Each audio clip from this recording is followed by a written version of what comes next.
armar las características de la máquina virtual. Entonces vamos a crear una nueva máquina virtual, una nueva máquina, en la cual le van a dar un nombre a la máquina virtual. Ojalá que sea el nombre de cada uno para que la identifique, porque hay otros sistemas operativos y máquinas virtuales hechas por los compañeros de otras secciones, entonces así diferencien cuál es la suya. Y en la pestaña donde dice tipo van a ver los tipos de sistemas operativos para trabajar. Aparece Linux, Solaris, BSD, macOS, otros, ¿cierto? Una gama.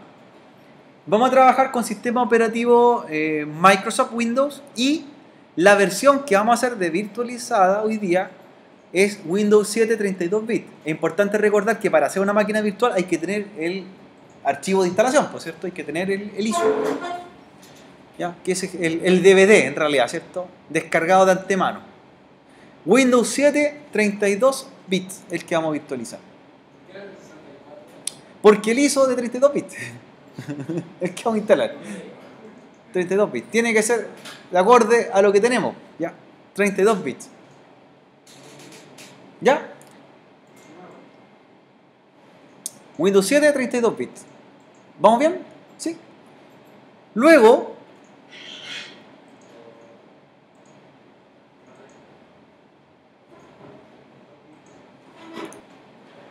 ya vamos a elegir la cantidad de RAM, ¿cierto? Le va a preguntar. Nunca podemos pasarlo más que la RAM física, ¿cierto? Del anfitrión. De hecho, ya aparece cuánta RAM tienen los equipos Lenovo. Dice que tienen 8 GB. No puedo hacer una máquina de ¿cuánto? No puedo hacer una máquina de 8, ¿cierto? No puedo. No podría levantar esa máquina de 8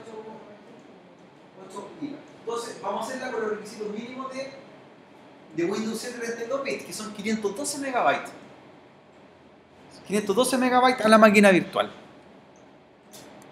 ¿Ya? Si yo más adelante quiero cambiarle y darle más memoria RAM,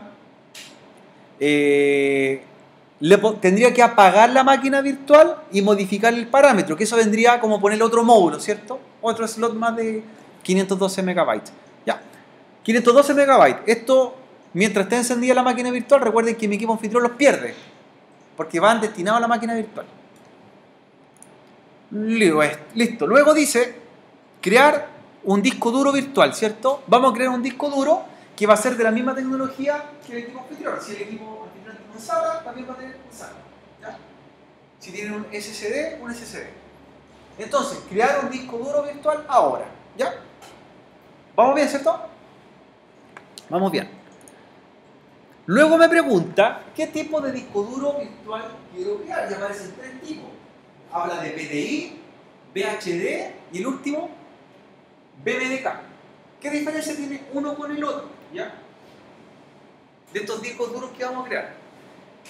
El PDI, el primero que está en la pestaña superior, son los archivos que crea, o los discos duros que crea el programa VirtualBox.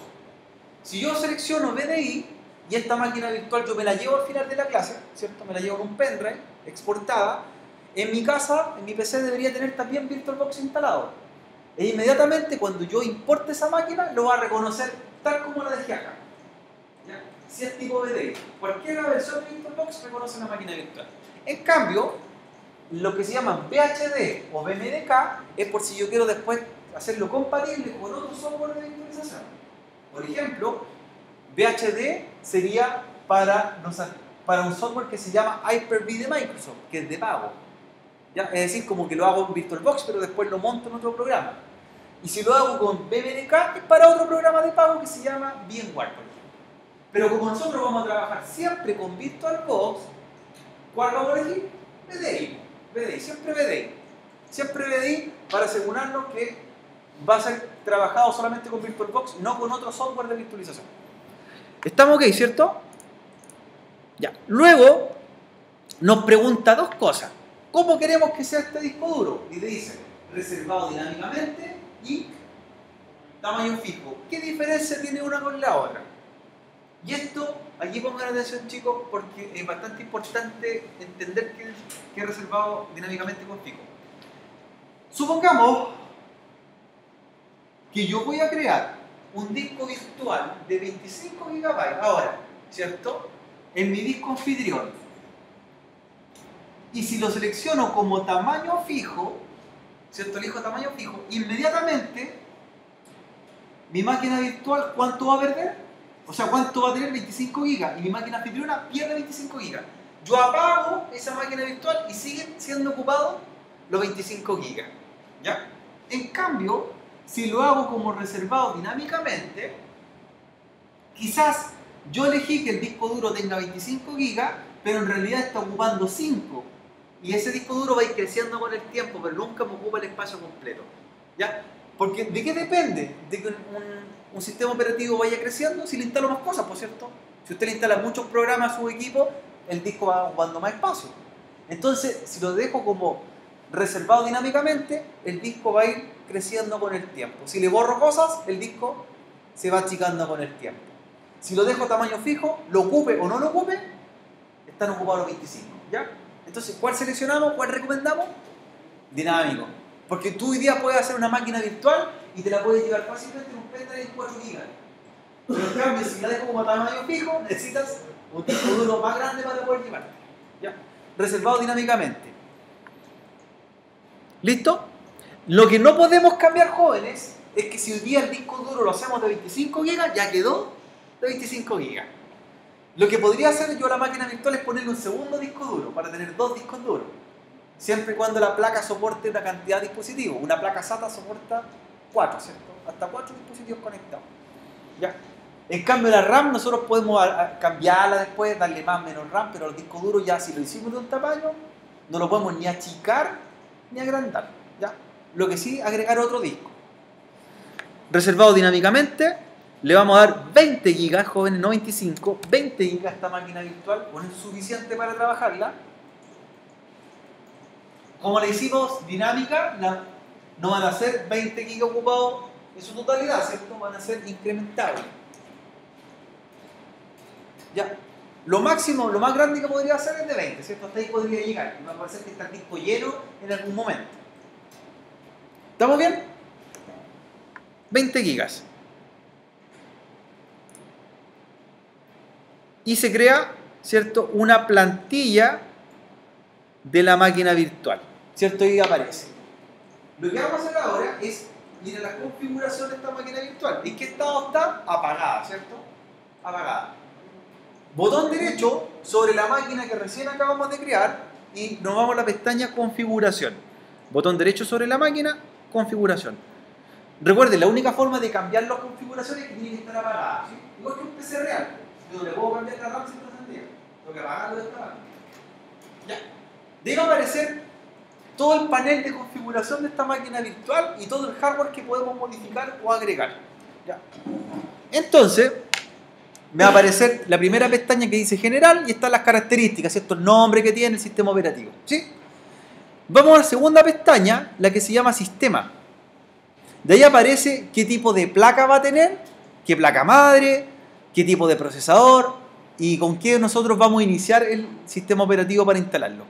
Entonces, dice memoria base, ahí está la memoria RAM que tiene, 512, puede ser más, ¿cierto? Pero nunca mayor al hardware real que tenemos. Luego dice orden de arranque, ya aparecen 3 dispositivos. ¿Cuáles son? Disquete, óptica y disco duro. Nosotros lo que vamos a eliminar es el disquete, porque lógicamente no tenemos disquetera, ¿cierto?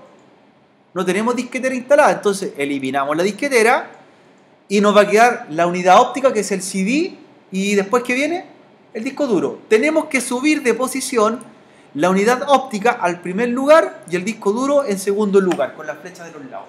Y eliminar la disquetera. ¿Ya? ¿Estamos bien? ¿Sí? Esto es lo mismo que el proceso en el BIOS de arranque, ¿cierto? ¿Por qué queremos iniciar el sistema operativo? Como no tenemos nada instalado, tenemos que instalarlo de algún lado. ¿Y dónde va a estar? En la unidad óptica. Técnicamente, en la imagen ISO que tenemos la vamos a poner en la bandeja de CD del PC virtual para simular la instalación. ¿Vamos bien? ¿Cierto? Tenemos la placa madre, tenemos memoria RAM, veamos el procesador. Ya, en el procesador le va a aparecer la cantidad de cuántos procesadores físicos tenemos, cuántos núcleos, los CPU, ¿cierto? Dice que tenemos 1 y hasta cuánto? Hasta 8. Por lo tanto, yo podría hacer 30 máquinas virtuales si quisiese, pero puedo iniciar al mismo tiempo 7. Porque un CPU, una memoria, tiene que estar también destinada al video. ¿Ya? ¿De qué depende? Del hardware que tenga físico. Todo depende del PC que esté trabajando. ¿Ya? Ahí me dice que va a tener un CPU, uno de 4, lo dejamos como está, ¿cierto? Por defecto, no vamos a ponerle más procesadores, también con lo que tenemos. ¿Ya? Y nos vamos a la siguiente pestaña que se llama pantalla. En pantalla les va a aparecer la tarjeta de video integrada que tiene la placa que estamos simulando. ¿Ya? ¿Y cuánto le dicen RAM que tiene? 27 megabytes, ¿cierto? Es una tarjeta estándar, es una tarjeta que no es para videojuegos, una tarjeta simplemente para visualizar. Ahí me simula que tiene un puerto HDMI o un VGA, ¿ya? Si nosotros quisiéramos hacer una máquina virtual como para jugar, por ejemplo, para instalarle programas de alto rendimiento, debería elegir, por ejemplo, aceleración 3D. ¿Y qué es lo que simula ahí? Que le estás poniendo una tarjeta de video de alta velocidad, una tarjeta gráfica, ¿ya? Pero como nosotros no queremos eso, lo dejamos por lo que tiene integrado solamente. ¿Ya? ¿Vamos bien, cierto? ¿Sí? Luego viene otra pestaña que dice almacenamiento. De ahí nos va a aparecer, ¿cierto?, los controladores SATA. Tenemos una controladora SATA y tenemos en uso dos dispositivos. Tenemos un CD, un lector de CD más un disco duro. ¿Cuántos discos duros más podríamos instalar en esta máquina virtual? ¿Cuántos? 2 más. Sí, hasta 4 dispositivos se pueden poner y tenemos 2 en uso. Ya hay un disco duro y hay un lector de CD. En total podría quedar con 3 discos duros y un lector de CD. O tendría que eliminar el lector de CD para tener 4 discos duros, ¿cierto? Pero debo instalar el sistema operativo primero. Lo puedo eliminar todavía. Ya. Entonces, revisemos. Tenemos el controlador SATA, la controladora SATA. Tenemos el disco duro, ahí me aparece, ¿cierto?, el tamaño, dice tamaño virtual, 20 GB, en uso dice que tiene 2 MB actualmente, y más abajo me aparece el que dice vacío, que es la unidad de CD-ROM, ¿cierto?, la bandeja lectora de CD-ROM. Lo que vamos a hacer en esa bandeja lectora de CD-ROM, ¿cierto?, la pinchamos, y acá arriba aparece, dice unidad óptica, y lo que van a hacer, jóvenes, es pinchar aquí donde está el lector de CD, aquí al ladito, y van a cargar o buscar en la imagen de Windows 7 y la van a cargar en la bandeja. ¿Ya? ¿Cierto? Y les va a cargar en la bandeja de CD. Lo buscan donde lo tengan ustedes almacenado, en el escritorio está y lo cargan. ¿Sí? Ahí lo cargo ya. Que Windows 7 y lo montan. ¿Qué es lo que estamos haciendo? Estamos poniendo un CD en la bandeja para instalar el sistema operativo, ¿cierto? Es un ISO real, claro, el sistema operativo real. Real. El mismo que podríamos instalar en un equipo, el mismo, exactamente el mismo. De hecho, yo lo traje de la instalación de un PC. ¿Es normal que viene conectado a? Claro, ya lo tenemos, ¿cierto? Incluso dice el tamaño del disco, es de 2,32 GB, es un DVD, ¿cierto? Que tiene quemado, tiene grabado Windows 7. Ya, perfecto. ¿Estamos bien, cierto? Continuamos. ¿Qué más podemos encontrar arriba? Audio. ¿Sí? Es normal que diga conectado a No, porque está eligiendo otro, tiene que elegir Windows 7. Ah, no, está bien, está bien. Está bien. Porque antes alguien hizo otra carpeta, por eso. Claro, porque alguien lo usó antes. Alguien estaba pinchando un Windows 10. Si se puede hacer, yo podría crear un Windows 7, un Windows 10, cualquier sistema operativo. De hecho, después vamos a hacer un Windows 10 también. Ya. Dice, habilitar audio. Toma una tarjeta de audio por defecto de la placa, ¿cierto? En este caso aparece un arquetipo Core Audio Input. ¿Ya? Una tarjeta básica. ¿Ya? Por lo tanto, esta máquina virtual podría tener audio. Sí. Podría tener audio. Perfecto. Sigamos. Luego viene la pestaña que dice Red. Ya. Y me aparecen incluso 4 adaptadores. 4 tarjetas de red podría tener como máximo, pensando en que un servidor tiene una tarjeta de red. Nosotros vamos a trabajar con una tarjeta de red, la que está ya habilitada, adaptador 1. ¿Ya? Las 2, 3 y 4 no las vamos a usar en este laboratorio, sí para otros talleres, hagamos otro sistema operativo. Y lo que vamos a cambiar, jóvenes, es donde dice conectado a, que aparece por NAT, lo van a cambiar a red interna. ¿Ya? A red interna. Y luego desplieguen la pestaña que dice avanzadas, que viene oculta, desplieguenla. ¿Ya? Aparece el tipo de tarjeta de red, dice que es una tarjeta Intel, ¿cierto? Es una tarjeta muy similar a la que tiene la placa madre del PC anterior, ¿cierto? Simula el hardware. Y lo que vamos a cambiar, donde dice modo promiscuo, que aparece por defecto denegar, lo cambian a permitir todo. Ya, modo promiscuo, permitir todo. Es lo que hace, la tarjeta por defecto viene bloqueada y no permite hacer tráfico entrante ni saliente, entonces ahí lo habilitamos. Miren, otro detalle. Bajo modo promiscuo dice dirección MAC, ¿cierto? Si yo miro la dirección MAC y la comparo con la máquina virtual de mi compañero, son diferentes. Si ustedes comparan sus direcciones MAC, ¿qué significa? Que yo puedo crear máquinas virtuales y las puedo hacer con la misma cantidad de RAM, el mismo disco duro, pero todas son diferentes en algo porque tienen una dirección MAC distinta. Son únicas. Y estamos hablando de que son únicas en el planeta. Es un PC aparte, un mundo aparte. Por lo tanto, yo puedo tener mi PC físico y las máquinas virtuales son independientes de mi PC físico. Tienen su propia dirección MAC y la tarjeta. La dirección de fábrica de la tarjeta de red. ¿Sí? A pesar que la máquina virtual es distinta. ¿Ya? ¿Se fijaron en ese detalle? No son iguales las máquinas. Yo estoy haciendo una máquina virtual igual que los compañeros, pero la máquina es distinta. Claro, ese número lo pone el fabricante de la tarjeta de red. Es único, no se puede repetir. ¿Ya? Y yo puedo hacer después borrar la otra máquina virtual y la hago muy parecida y la MAC siempre va a ser distinta. Siempre va a ser distinta. ¿Ya? Nos vamos a los puertos arriba ahora.